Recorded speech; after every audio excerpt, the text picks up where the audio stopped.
Assalamualaikum warahmatullahi wabarakatuh.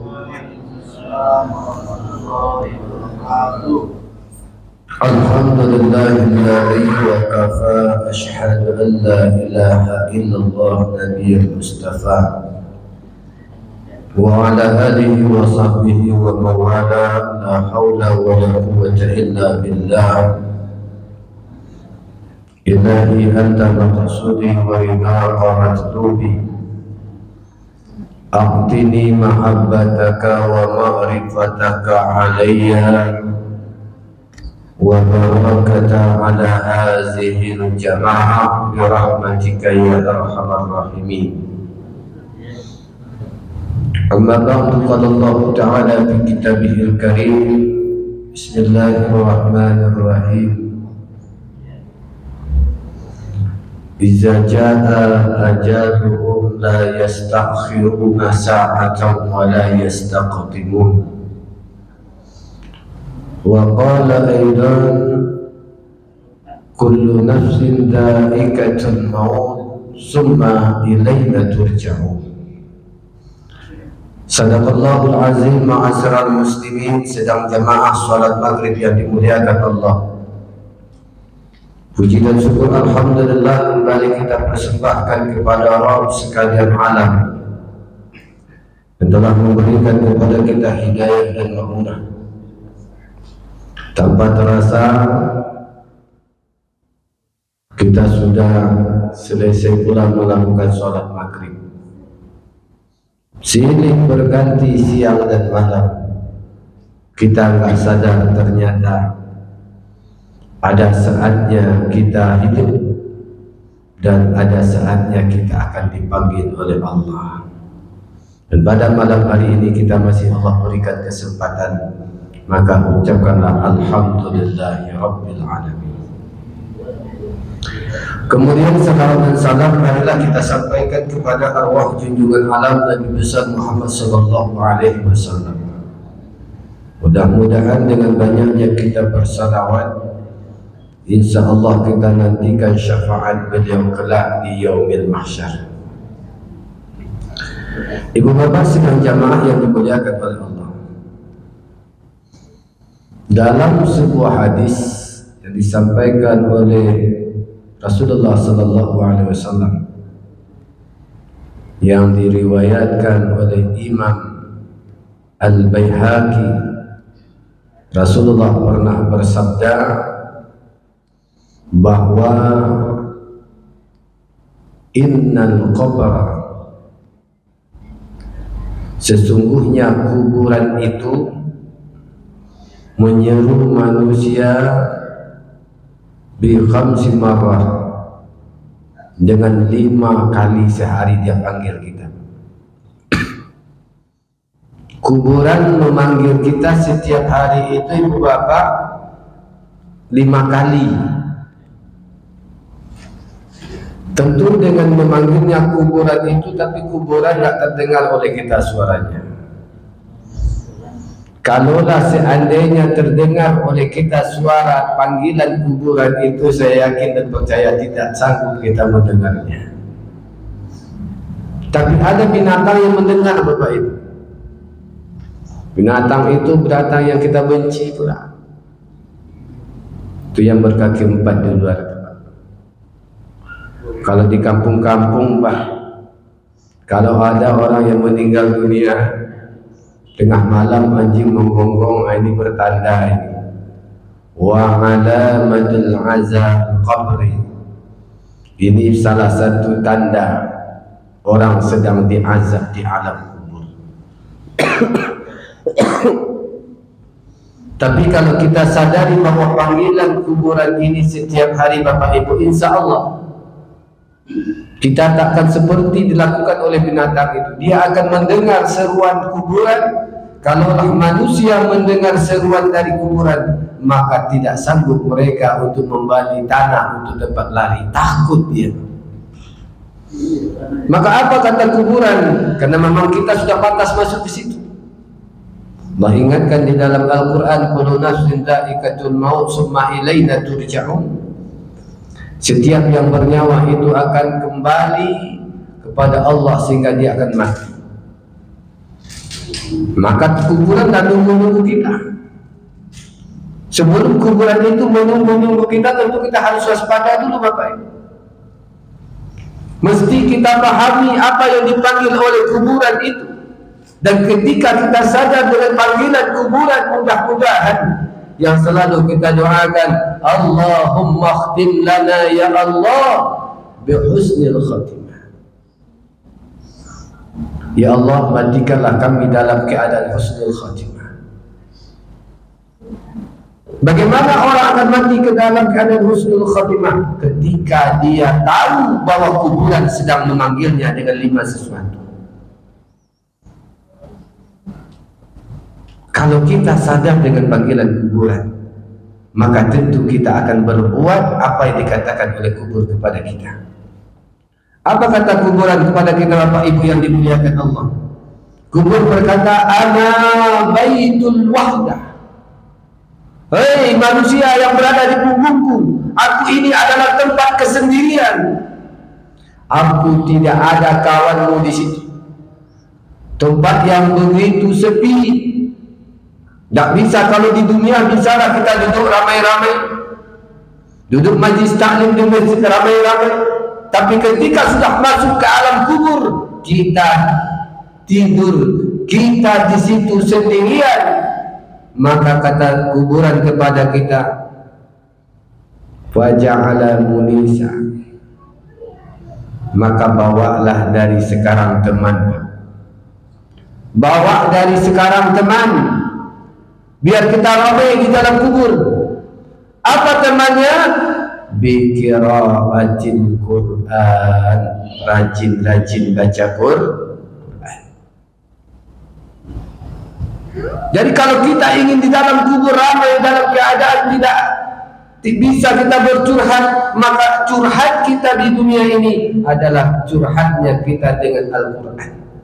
Itulah yang menjadi teman nanti di alam kubur. Kalau Bapak Ibu tidak percaya, matilah. Mati nanti sampaikan ke kami, oh ternyata baca Quran Allah ingatkan.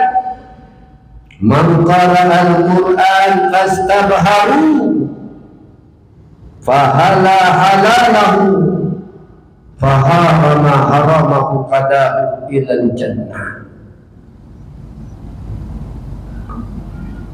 Siapa yang membaca Al-Quran, dia baca setiap hari, setiap saat, fahala halalahu, halal kata Al-Quran, halal yang dia buat.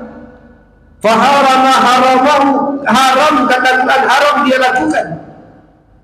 Dakhalahul jannah, Quran membawa dia ke dalam surga. Mulai dari kuburan sudah ditemani kita Pak. Apa kata malaikat di situ ketika kita bisa menjawab? Kan dengar cerita ahli kubur itu Bapak Ibu, gak sanggup kita mendengar. Apabila seorang mayat sudah diantarkan oleh keluarganya ke tepi kuburan, diantarkan kita oleh anak istri, diantarkan kita oleh cucu kita, diantarkan kita oleh warga kita, ramai orang yang nyolati kita, ramai orang yang nantari kita ke kuburan. Terus yang memasukkan kita bukan orang lain Bapak Ibu. Siapa yang memasukkan ibu ke kuburan? Suami barangkali. Siapa yang masukkan bapak ke kuburan? Anak bujangnya barangkali. Atau cucunya yang sudah besar-besar. Orang yang menyayangi kita, yang menghantamkan kita ke kuburan. Dibukalah kain kafan kita, dibuka ikatan, dibuka bagian muka, diciumkan muka kita ke tanah. Habis itu dia tutup dengan papan. Habis tutup papan, kalau ada lubang sedikit dia cari daunan biar tanah tak jatuh ke bawah. Habis itu dia timbun dengan tanah dengan pelan-pelan, sehingga satu pun bengkalan tanah tidak boleh berbunyi di papannya. Begitu sayangnya dia dengan kita. Ternyata memang kata Nabi sallallahu alaihi wasallam, "Idza darakal tawar", apabila jatuh segumpal tanah ke papan orang yang mati, kalau didengar Pak seolah-olah meletuskan marcun di telinga kita, begitulah dengarnya. Makanya kita melihat orang yang masuk kubur itu pelan-pelan dia dijatuhkan tanah, di pelan-pelan dia menyambut, dan tanah itu tak berbunyi. Kenapa? Takut dia mayat itu bangun kembali. Setelah itu ditimbun tanah kita, sampailah membunuh, ditinggikan sedikit biar apa? Biar nampak bekas kuburan. 7 langkah kaki orang yang baliklah pulang kita ke rumah. Siapa yang ngantarin bapak? Yang ngantarin bapak adalah harta benda. Yang ngantarin bapak adalah suami istri. 3 yang ngantarin kita, 2 pulang ke dunia. Wa yabqal wahid, 1 yang tinggal. Apa yang tinggal itu? Wa amalun saleh. Amal soleh yang tinggal. Apa amalan soleh yang bisa menemani kita di alam kubur itu? Kata kuburan, bawalah teman dari dunia bi qiraatil Quran. Pertanyaan Bapak Ibu yang dimuliakan Allah, dan adakah Bapak Ibu yang sampai malam hari ini tak pandai baca Quran? Kalau tak pandai, menangislah. Ternyata ini yang menemani kita, Pak. Ini yang menemani kita. 7 langkah kaki orang hantarkan kita ke kuburan, datanglah malaikat. Ditepuknya papan itu saking kuatnya, terbangunlah ibu bapak layaknya seperti kita duduk sekarang. Sadar kita, Pak. Terbuka mata tapi dah gelap gulita. Digerakkan tangan telakal belakang keras, di kiri keras, dirasakan ke atas keras, ternyata barulah dia sadar. Apa yang dia lakukan? Minta tolong. Kalau dengar dia itu minta tolong, gak akan terdengar oleh kita. Menjerit dia, wahai orang tua, wahai ibu, wahai anak, tolong. Sayang telinga kita tak diberi pendengaran oleh Allah dengan kuburan. Tapi ketika kita sudah masuk, apa katanya? Hai, dulu dah saya sampaikan, setiap hari kamu berjalan di punggungku, ku sampaikan, maka bawalah teman dari dunia. Tapi kamu tak abaikan, padahal teman yang sangat sejati menemani kamu di sini adalah orang-orang yang suka membaca Al-Quran. Ternyata baca Quran itu gampang, Pak. Tapi maunya kita itu yang tak ada. Kemauan kita itu yang malas. Habis sholat baca Quran, istiqomah walaupun ayat bi ayat, 1 ayat dengan 1 ayat, silakan. Kenapa? Karena itu yang akan menemani kita di alam kubur.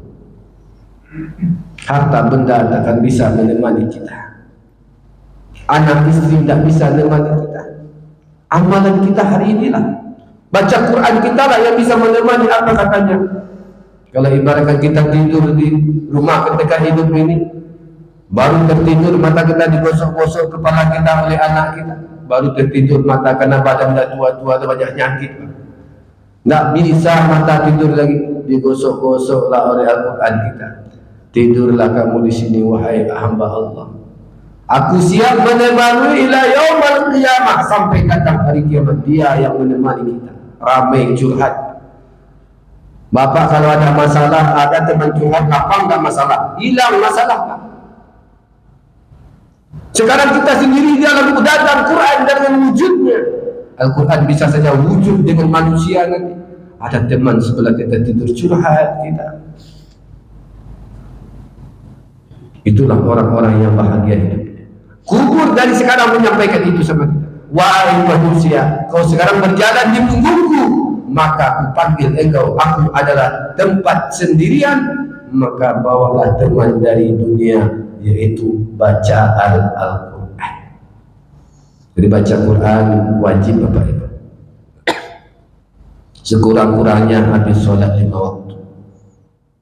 Zaman sekarang tak ada lagi istilah punya alasan. Al-Quran tak ada ustaz. Tiap kita punya handphone. Buka handphone itu, download aplikasi Al-Quran dimanapun kita habis sholat, buka. Nggak sanggup baca Quran banyak ustaz, udahlah nggak usah banyak-banyak. Tapi yang penting istiqamah. Habis subuh baca 1 halaman. Nanti zuhur baca lagi, nggak sanggup 1 halaman, usah cuma 3 baris, udahlah 3 baris.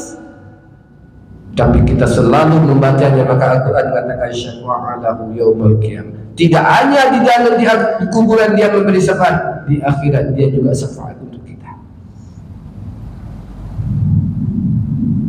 Tapi Al-Quran ini kita selalu berkata, secara umum disampaikan oleh Nabi SAW.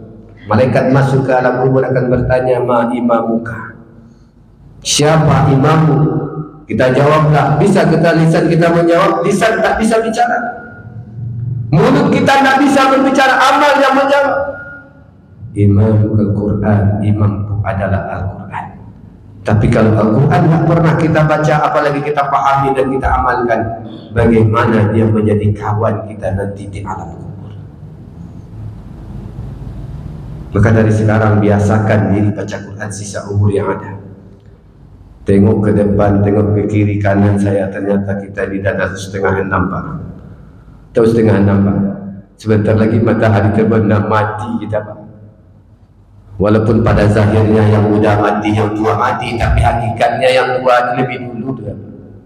Umur dah lama dipakai. Maka selagi ruh masih Allah titipkan di jasad kita, pergunakan dia untuk mencari teman sebanyak-banyaknya, biar teman itu masuk ke dalam kubur menemani kita. Jadi yang pertama, teman kita di alam kubur tubuh, rajin-rajin baca Quran. Kemudian kuburan berkata kepada kita, wahai manusia, ana baitu zulma. Saya itu adalah tempat yang paling gelap. Gelap segelap-gelapnya. Tak usah lagi takut di dalam kuburan, di rumah saja sendirian dalam kamar, mati lampu, hilang akal, tak tolong kita. Wah, nak cari senter kelak. Dalam kubur siapa yang akan menyintai kita? Di zaman Khalifah pernah sahabat itu ditanya, Khalifah Utsman bin Affan, hai Utsman, di zaman Utsman itu kan sudah ada kecanggihan, sudah mulai ada peradaban Islam, sudah mulai ada cahaya yang dibuat oleh manusia. Kata seorang sahabat kepada Utsman bin Affan, wahai Imam, bolehkah aku mati nanti terangi kuburanku? Tolong masukkan satu lampu ke dalamnya, barulah tutup lampu itu, barulah tutup tanah. Apa kata Utsman? Ketawa Utsman. Kau kira itu dunia? Kau kira itu kamar? Tak bisa kita bawa senter, Pak. Tak bisa kita pasangkan kabel listrik terus colokkan ke bawah satu pasang lampu neon, tak bisa. Kenapa? Di situ tak ada lagi udara, sehingga barang-barang yang begitu menyayat tidak bisa ada di dalam kuburan. Ternyata apa yang bisa menerangi Bapak Ibu dalam kuburan? Apa kata kubur? Ana baitu zulma fanawiruni bi qiyamil lail. Saya ini adalah tempat yang paling gelap, maka terangilah aku, kata kuburan, dengan banyak solat malam. Kadang-kadang awak lebih banyak lalu daripada bangun solat tahajud. Kalau dipikir-pikirlah berapa awak lalu. Model ambo ke lebih dari 3 tahun kalau lalu dikira. Bapak mungkin dah 60 tahun, dah 60 tahun tidur. Tidur jam 8, bangun jam 8 pula. Tak sadar kita ternyata ada kewajiban. Maka di saat usia tua kita bisa bangun. Kenapa? Memang Allah berikan itu kepada bapak yang tua-tua. Apa yang diberikan Allah kepada bapak tua-tua ini? Kadang lalu tak salah nyenyak. Gari-gari mancik lekang kandang kita tak dengar tak cinta. Kalau tak mau nyenyak matuk, kenapa badan telah sakit-sakit? Bergerak ke kiri, gerak ke kanan tak cinta. Maka ketimbang kita bangun tersinta, maka fatahajjat bihi. Apa kata Allah dalam surah Al-Furqan? Wa minal laili fatahajjat bihi nafilatan lak asa an yab'asaka rabbuka maqaman mahmuda. Orang yang akan ditinggikan derajatnya di muka bumi ini oleh Allah adalah orang yang bangun tengah malam. Dalam hadis qudsi Allah katakan, jikalau seluruh umat manusia menghinamu, takkan bisa dihinakan. Seluruh manusia memujimu ketika itu. Kalau Allah sudah memujimu, tak bisa orang menghinakan, menjatuhkan kita. Apa rahasianya? Ada seorang ulama sufi yang bernama Imam Al-Ghazali rahimahullah ta'ala, yang diamalkan oleh seorang ulama sufi juga. Apa katanya? Tidak ada yang bisa mendatangkan sebuah kemudaratan di muka bumi ketika seseorang hamba rajin salat tengah malam. Jadi kuburan menjadi terang dengan kita banyak salat malam, salat tahajud kita. Tapi kadang-kadang kita balik, kita bisa bangun tengah malam tu kalau ada nonton bola. Bangun tu, bilang sama isteri, "Ma, nanti bangunkan papa jam 2 ya. Kalau tak, coba ambil HP papa dulu, papa setel alarm." Alarm berbunyi, yang dia lakukan apa? Dia nonton main bola. Tak pernah sadar dia ternyata kuburan manggil dia, "Hai manusia, ana baitu zulma, saya tempat yang gelap, fanawiruni biqiyamil lail, maka terangilah aku dengan salat malam." Salat apa? Salat tahajud. Dah sanggup 2 rakaat, 4 rakaat, dah sanggup 4, 8, dah sanggup 8, 12. Kena sanggup juga lah salat lain. Apa salat lain? Salat mutlak. Apalagi salat sunat, taubat, banyak salat yang kita dirikan tengah malam itu. Maka Allah katakan maqaman mahmuda. Jadi orang yang bangun tengah malam itu Allah berikan maqaman mahmuda, tempat yang paling mulia. Jadi kalau kita jaga salat malam kita, Pak, semua kampung ini menjatuhkan kita, Allah akan tetap tinggikan derajat kita. Bapak tu jahit panah kata orang sekampung, tapi dia dijaga oleh Allah, maka tak bisa orang menjatuhkan kita. Tapi sebaliknya, ketika Allah dah jatuhkan kita, seluruh kampung mendirikan kita, maka akan tetap jatuh di hadapan Allah. Apa kunci rahasianya? Wa minal laili fatahajjat bihi. Bangunlah salat malam untuk melakukan salat tahajud. Terang kuburan kita. Imam Jalalain mengatakan dalam tafsirnya, "Idza ja'al maut fi qabriha." Tentang kematian. Idza ja'a ajaluhum, apabila datang ajal seseorang, ai ja'al insani fi qabriha, artinya datangnya manusia ke alam kuburnya. Ma ahabba fid dunya, orang yang mencintai di dunia, bu'ida lahu, jauh dari hidup. Fasyafa'alahu bi'amali soleh, maka datanglah amal soleh yang menolongnya. Di antara amal soleh itu fasalatil lail, itulah orang-orang yang suka salat tengah malam. Maka bangun baik. Ibadah itu mesti dipaksakan. Ustaz sakit kaki ini kalau bangun tengah malam, paksakan. Ibadah itu wajib dipaksakan, Bapak Ibu.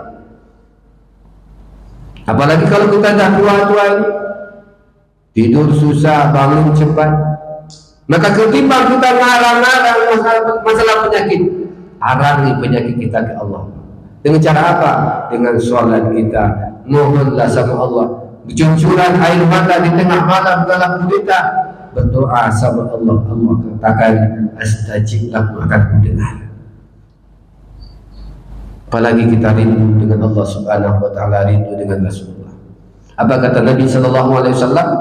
Kalaulah boleh aku fardukan satu salat itu kepada umatku, maka akan kufardukan salat malam itu, salat tahajud padamu. Tapi Nabi tidak. Tapi Nabi berikan salat sunnah tahajud adalah salat sunnah muakkad yang begitu tinggi, luar biasa. Apa ketinggian dari salat sunnah tahajud? Artinya yukarrimun nas fid dunya wa yukrimu salat, akan Allah muliakan dia di dunia. Jadi kadang-kadang kita ini salah persepsi dalam hidup. Apa persepsi kita?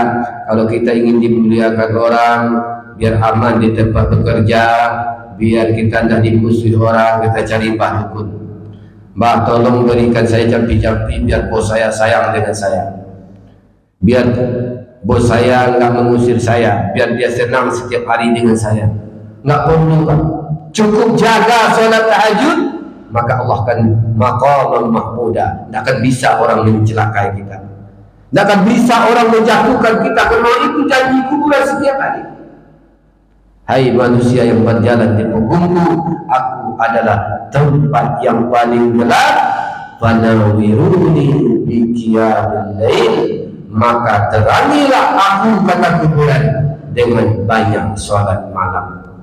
Setelah tobat terutama, dari pagi sampai malam, berapa dosa kita. Kadang manusia ini, dia kalau sudah diingat dengan dosa, nampak orang berbuat dosa, baru dia sadar. Dosa itu adalah apa yang disebut dengan dosa? Sesuatu yang tidak senang hati kalau itu ada dalam diri itu dosa. Dia disebut dengan dosa itu sesuatu apabila ada di dalam hidup seseorang, hatinya tak senang, itu dosa. Contoh, ibu mengambil uang suami, habis itu kira-kira nyaman tak hati? Kalau tak aman, berarti itu dosa. Ya, tanpa pengetahuan suami dia ambil, itu dosa. Bapak ambil uang kawan diam-diam, atau bapak yang merokok ambil untuk kawan sedikit, satu batang tanpa dia tahu, rasa besar kurang rokok saya. Tanya-tanya kawan, itu dosa. Jadi dosa kita ini banyak, Pak. Ada dosa besar, ada dosa kecil. Maka kapan itu dihapuskan oleh Allah? Dalam sebuah kitab yang dikarang oleh Imam Al-Ghazali, itu namanya kitab Apa kata Imam Al-Ghazali? Salah satunya Babus Salatil Lail, bab tentang salat malam. Apa kata beliau? Afdalu salatil abdi ila rabbi lailatan, semulia-mulia salat malam seorang hamba di tengah malam itu, selain dari salat tahajud, salat taubah, salat taubat. Kalau siang itu tak bisa bertobat, yakin lah. Faktanya apa? Tobat siang hari nampak je anak cucu lewat, tak konsentrasi. Tapi kalau bangun tengah malam, Pak, matikan pintu, matikan lampu kamar atau cuma lampu yang kecil saja. Mandilah kita ke kamar mandi dengan mandi tobat nawaitu ghusli. Sengaja aku mandi tobat lillahi ta'ala. Solat kita 2 rakaat solat tobat, kadukan diri kepada Allah. Kalau kami namanya, kalau dalam kalangan orang-orang sufi, itu namanya tawajuh. Terasa Pak, jam 3 malam kita sholat tobat, terasa malaikat melindungi kita. Enak luar biasa. Ya Bu?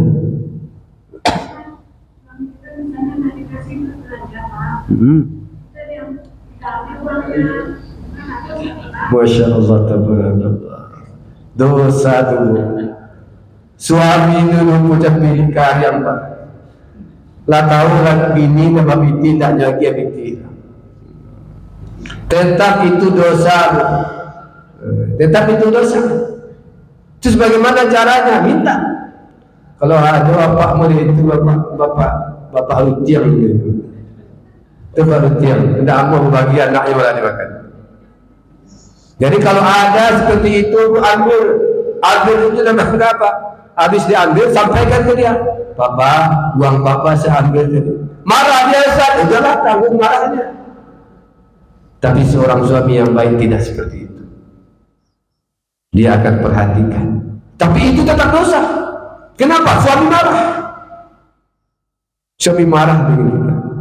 Kan kemarin tadi sampaikan dalam kajian ini, Ibu. Tanda istri yang soleh, sekalipun ambil duit, Pak, kalau tidak izin suami, dia akan mau mengambil. Oh, suami saya pilih karya Pak, jagung Melapi. Kalau langsung orang Minang namanya jagung Melapi. Kalau jagung tak keluar ada Pak, nyamak kalian juga. Orang sepilih itu jalankan untuk orang untuk diri itu pikir aja kalau orang sepilih itu. Kalau orang yang hidupnya itu kikir, jangankan untuk orang lain, untuk dirinya pun berpikir dia. Biarlah dia makan ikan ketek-ketek yang mati-mati tersimpan. Biarlah makan taruang yang bunci, yang peti-petinya tasin.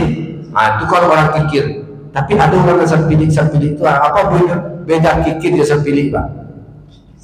Dia dua, dia kakak nih, Pak. Ada yang satu namanya bakhil, ada satu namanya kikir. Kudu pada kakak sama ya, Pak. Kalau yang kikir, contohnya, Pak. Si A atau si B pai makan berdua. Si A jo si B pergi makan baru nan majak si B ko si A. Pak yuk makan Pak, yolah nak pergi makan ke rumah makan Kota Buana.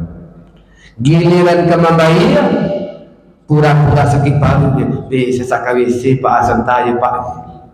Hanya usahakan bak piti je nak kakak luar biar kawan dah membayar. Padahal mau kawan tu tadi. Bau sahur tu bak pura-pura sakit paru itu orang kikir Pak. Terpilih ni. Nyoakai bak kawan dah bayar wak saprai. Itu lah kikir. Itu kikir tu. Jadi kalau mereka itu laki ibu cuma kikirnya tu. Dia ajaknya makan apa aja ambo nak bayar apa ambo. Itu sempilih tu dia. Ada namanya orang tu bakil. Bakil tu contohnya apa Pak? Apa aja ambo makan. Apa aja ambo makan. Kemudian giliran kamang bayar, Batanya tanya. Kalau sakit paling tadi itu Pak dia fikir. Nyo sawo, bau sawo nyo pitinya biar kawan membayar kita keluar.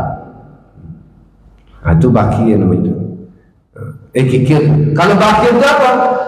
Bau sawo nyo baat salah makannya tu tak mau menaunya. Tak sama tahu menaunya. Nyo makan barang ni pokoknya nyo cari celah. Bagaimana piti gua ni yang kalau ibarat orang Minang bajai cakui-cakuinya. Beko pas lawan payu orang sadonya, nyo merasa menyasar. Nyasar ni dia apa cakui makan tak dibayar dia depo dia. Itu penasaran. Itu punya beko tiba keluar tak mau belanja tu Pak. Nyo tahan pitinya. Ijankan kau untuk dirinya. Jangan kau untuk dirinya pun berfikir aku orang nampak geli. Orang bakir ni sama sampai rasa sakit. Jadi kalau Pak mempunyai ini, Pak murah tapi ini murah rasa sakit. Ibu ditunjuk murah lagi murah rasa sakit. Tapi kalau Pak lah pilih kikian bakir kami ini, insya-Allah Pak minta nak apa kata Imam Al-Ghazali, lauhal ma'adam, sekalipun darah air matamu keluar, tapi doamu takkan pernah didengar oleh Allah. Ternyata sang pilih kali aku Pak menghalang rezeki awak. Jadi beko aku ambil pitinya lah diambil sampai ke kena Pak dia nak ambil piti apa 10,000. Mengada kau ambil apa sang pilih? Sampai kan dia Pak ini. Lawan. Ikut nak diam-diam ambil diam-diam kehilangan je. Hamalah piti dicarikan semua, carikan apa tak ada taruh ada di kursi patah kakinya dulu kali kanan je Pak. Baru kali kanan ibu ambil piti 50 lah. Nak dia tahu lampu mati pula. Siap jadi piti tu lampu mati. Payahlah menyetir-nyetir ke rapuan tu dah. Tanjaklah mancing. Payah tekan ke dalam kamar tak santuang lo. Center tak dua tak apa tak dilungkui patah kakinya 2 kali rugi piti pilau kaki pun patah hati pun sakit kadang dosa itu jadi ambil pitinya pagi aja papa nonton TV piti papa dia 50 balik kau ambil papa sampai ke itu besok insya-Allah lah dah sadar dengan salahnya apa kata Allah wa yarzuquhu min haitsu la yahtasib dibalik. Babu berang itu sampai ke kerja itu. Berang mudah-mudahan dengan Pak Berang itu besok rezeki Pak murah. Baru murah rezeki. Lah dia bagi kami ni.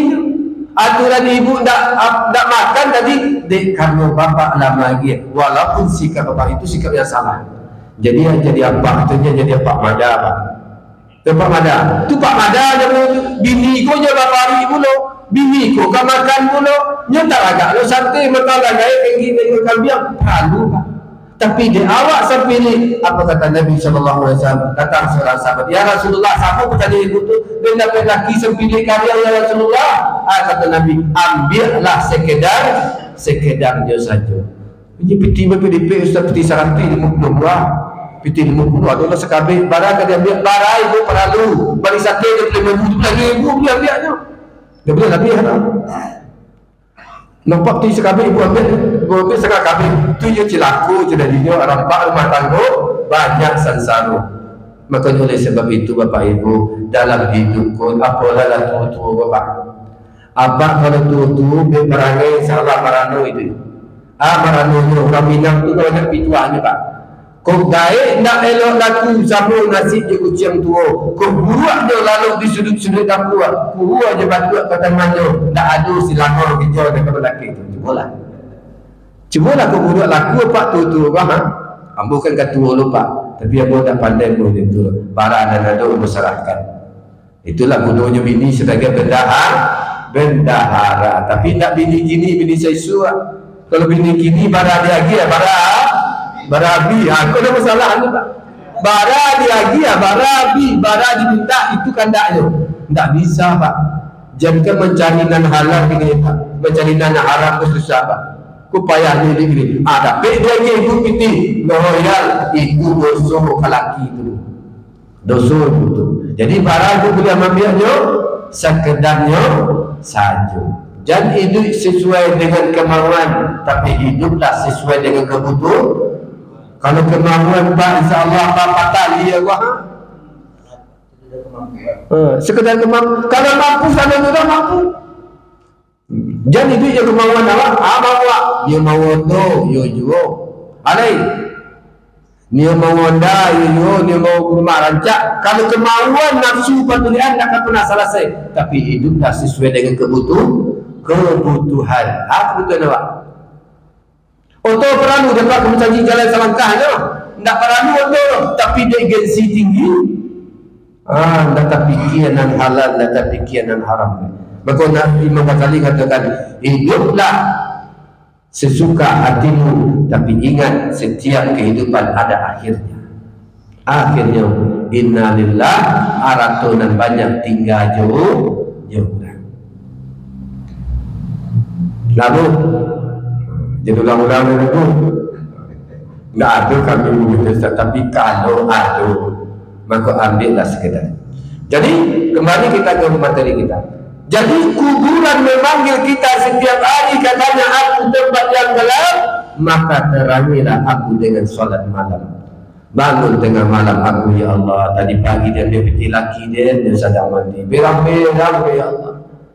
Baca ibu minta maaf ke laki, tak dikembali, itulah kemudian minta maaflah, barulah taubat kita diterima oleh Allah. Turun ayat kepada Nabi Muhammad, tubu ilallah taubatan nasuha. Ulama mengatakan nasuha itu nama orang, ternyata bukanlah dia nama orang yang hakikatnya, tapi itulah sesungguhnya taubat yang sebenar-benar. Sebagian ulama mengatakan nasuha itu nama orang. Dia enggak nama orang, tapi kesungguhan orang itu bertobat. Sehingga Allah katakan tubu ilallah taubatan nasuha yuslih lakum a'malakum wa yaghfir lakum dzunubakum. La taubat awak pedokan perangai, Allah ampunkan dosa awak. Itulah yang menerangi kuburan. Dua nafsa ulang malam gini, nampak tamu. Kubur adalah tempat kesendirian, bawa kawan dari dunia, kawan awak rajin baca Quran. Yang kedua, kubur adalah tempat yang paling dalam, tarangi yang bawa senter lampu roh, tapi tarangi kuburan dengan banyak solat malam. Masih ada 3 lagi. InsyaAllah kalau ada umur sama panjang, InsyaAllah kita bertemu di lain waktu. Mudah-mudahan ada manfaatnya bagi kita bersama. Mohon maaf karena waktu solat Isya sudah masuk. Mudah-mudahan ada manfaatnya bagi kita bersama. Sekali lagi mari sakit jadikan sabar Pak. Sebab nak cikgu Pak nak guru Pak bawa pulang takana dia Pak cusahan tak akan bisa Pak melupa baca Quran. Tak hanya di dunia mendapat cahaya, rumah tangga menjadi cahaya. Apa kata Nabi? Nawwiru buyutakum bitilawatil Quran. Tarang rumah awak, tarang hati anak awak, tarang hati bini, tarang hati keluarga. Itulah orang bahagia. Mudah-mudahan ada manfaatnya. Sekali lagi mohon maaf. Usikum wa nafsi bittaqwallah. Wassalamualaikum warahmatullahi wabarakatuh.